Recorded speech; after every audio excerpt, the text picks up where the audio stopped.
The 2010s were the girl boss era, the Sheryl Sandbergs of the world, the pop feminism, and glorifying women climbing the corporate ladder. Like any far-left pendulum swings, we as a culture correct that swing, and we've done that through the rise of the trad wife. This rise on social media has started to extend beyond just the normal stay-at-home mom duties that we all know and love. If you hop on X, or formerly Twitter, you'll see homemaking is no longer just quality presence with your children. It's slowly becoming this grift of wearing a frilly frock dress and overcomplicating sourdough recipes while posting all of this online to make money. But the reality of the world is that society exists somewhere in the middle of these extreme debates. And popular commentator Megyn Kelly has dipped her toe into that middle, and let's be honest, she's getting shellacked from both sides for it. Let's get into it. So Megyn Kelly, who is hated by the left for being a Trump supporter and hated on the right for not being enough of an anti-feminist icon, she put out a video on her show noting that the young women she's been mentoring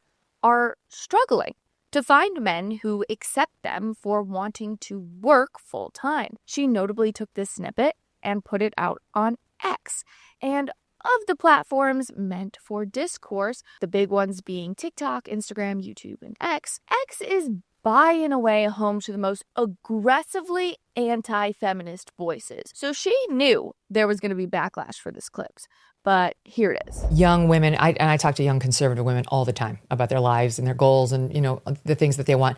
And what's happening is they can't find men who are maybe more conservative. Usually they're looking for somebody who is religious, like a lot of conservative women tend to be God-loving conservatives. And they can't find a lot of young men who want to marry a working woman now. This is an actual problem that's coming up on the right.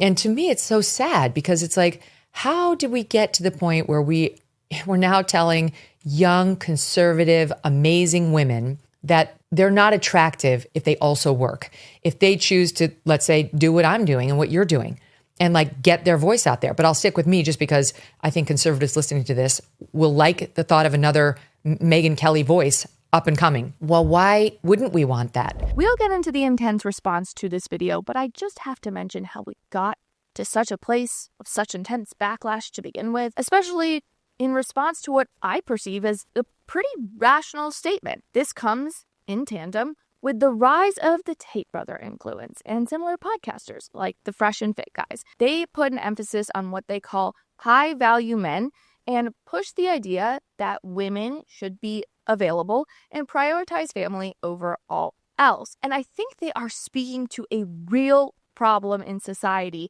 especially as they're aiming to combat feminism. But I also think that in an effort to get clicks on the internet, they tend to oversimplify the reality that life is complex and different for each person. But here's the feedback to Megyn's viral commentary. We'll start with this one from Jason Whitlock. It reads, "Sustained chaos and dysfunction causes humans to revert to factory settings. Feminism, being that sustained chaos and dysfunction, doesn't work. Men want helpmeets, not business partners. Factory settings. It's biblical." There's another tweet we have, a little bit longer, from a man named John Root, and it reads, "The problem on the right is embracing the doctrine's feminism, which is obviously anti-God and his created perfect order. Conservatives are conserving the home and natural roles of men and women.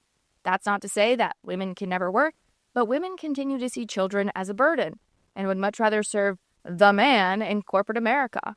In their prominent baby-making years, wasting time climbing the corporate ladder rather than submitting to a loving provider and protective husband who she desires to build a family with. The whole boss babe culture embraced by the right is the problem and isn't conservative.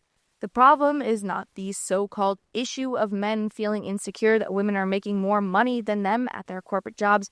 Many solid conservative men want to sacrifice or sacrificially serve their women and have kids with them, not have some nanny raise them as their wife spends all the working hours slaving away at a cubicle so they can afford another car, a slightly bigger house, and or another vacation." And the final comment, which I find to be one of my favorites, is one from a woman named Peachy Keenan, who said, "I make this point over and over in my book. Women can, of course, have it all, but it's close to impossible to have it all at the same time. The real battle is not over maternity leave. It's being able to go back to work when you are ready. Or maybe you have 1 or 2 more kids and decide you need to be on site until they're bigger. Yes, this means living on one income for a while or figuring out how to work from home. I believe women who want careers should pursue them.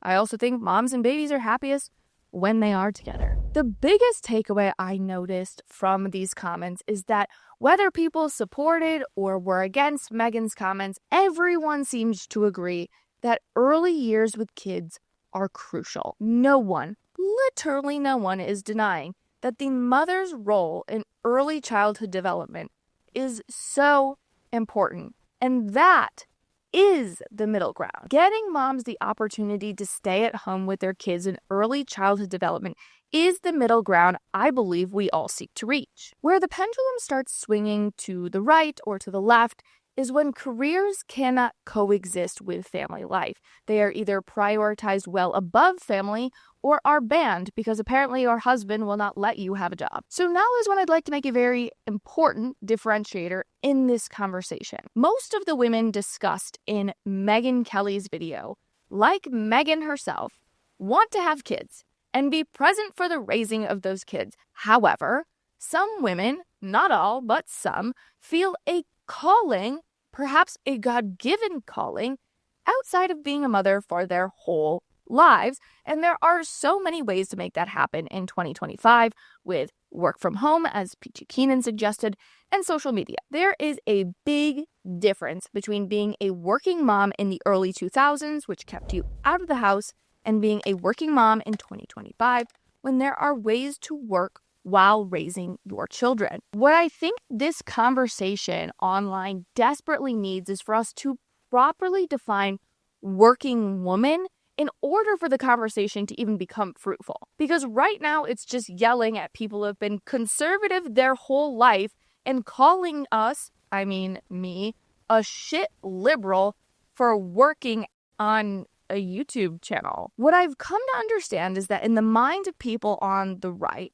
working woman is defined as a passionless, selfish woman who works in middle management and some sort of massive corporation and spends every hour working for the man while denying herself the opportunity for happiness and quantifying the success of her life in terms of salary and corporate worth. That is not a working woman to me. That's feminism. I, and I believe a lot of other conservative women, do not see working woman in that way anymore. Those are girl bosses. Those are CEOs. Working women look very different when they aren't working out of necessity, but are working out of passion. Because I understand why the working woman I initially described is unattractive to men. But the woman who works in tandem with her passions and alongside the seasons of life and alongside the season of motherhood is not a woman to rule out in dating. I may be biased because I love my job, and while I did it out of necessity at the beginning, now I do it solely out of passion. I had passion at the beginning, but now it's all passion. And when kids come into my life, this work will inevitably take a backseat. It won't be gone because I really love what I do. It's a passion, but I will do it from home. And I have flexible hours because I'm my own boss. But all of this will look different because my kids will take the front seat. And then as my kids grow up and they need me less, I'll be back to a more full-time setup. And I can list a bunch of women just like this. Isabel Brown, Megyn Kelly, Brett Cooper, plenty of women who are not working women and still prioritize family, but are technically considered women who work. And this argument that men allegedly don't want that, I don't buy it. I think men don't want boss babe culture that prioritizes corporate greed over family values. But there's a difference between maybe the definition of working woman that I've given and women who work. And I don't think that women who work are the problem at all. Take, for example, Ballerina Farm, right? If you're not familiar with this woman, she has amassed millions of followers across social media.